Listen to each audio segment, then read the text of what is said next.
আমার খ্রিস্টীয় বন্ধুরা, আপনাদের প্রত্যেককে প্রভু যিশু নামে স্বাগত জানাই।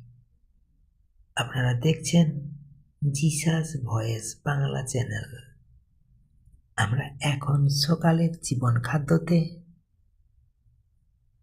আমরা শাস্ত্র থেকে বাক্য দেখব এবং বাক্যের পরে ছোট্ট করে ব্যাখ্যার পরে আমরা প্রার্থনায় প্রভুর সাথে সহভাগিতা করব। আসুন আমরা শাস্ত্র থেকে বাক্য দেখি।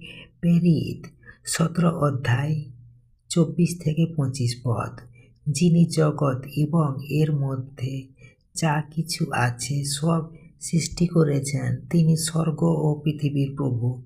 তিনি মানুষের হাতে নির্মিত মন্দিরে বাস করেন না, আর তিনি মানুষের সেবার প্রয়োজন করেন না, যেন তিনি কোনো কিছুর অভাব বোধ করেন, কারণ তিনিই সকলকে জীবন, শ্বাস ও সব কিছু দান করেন।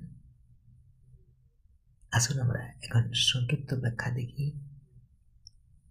এই বাক্যে বলা হচ্ছে ঈশ্বর সব কিছুর স্রষ্টা ও অধিপতি। তিনি মানুষের বানানো কোনো সীমানার মধ্যে আবদ্ধ নন এবং মানুষের সাহায্যের উপর নির্ভরশীল নন, বরং তিনি আমাদের জীবন, নিঃশ্বাস এবং যা কিছু আছে সব দিয়েছেন। তাই আমাদের উচিত তাঁর উপর সম্পূর্ণ নির্ভর করা এবং কৃতজ্ঞ থাকা। ঈশ্বর তার আপন বাক্যে প্রত্যেককে আশীর্বাদ করুন। আমেন। জয় যিশু। আসুন আমরা এখন প্রভুর সাথে সহভাগিতা করি প্রার্থনার মাধ্যমে। হে স্বর্গীয় পিতা, আপনি এই পৃথিবীর স্রষ্টা এবং আমাদের জীবনের উৎস। আপনি আমাদের জীবন, শ্বাস এবং প্রতিটি আশীর্বাদ দান করেছেন। এর জন্য আপনাকে ধন্যবাদ।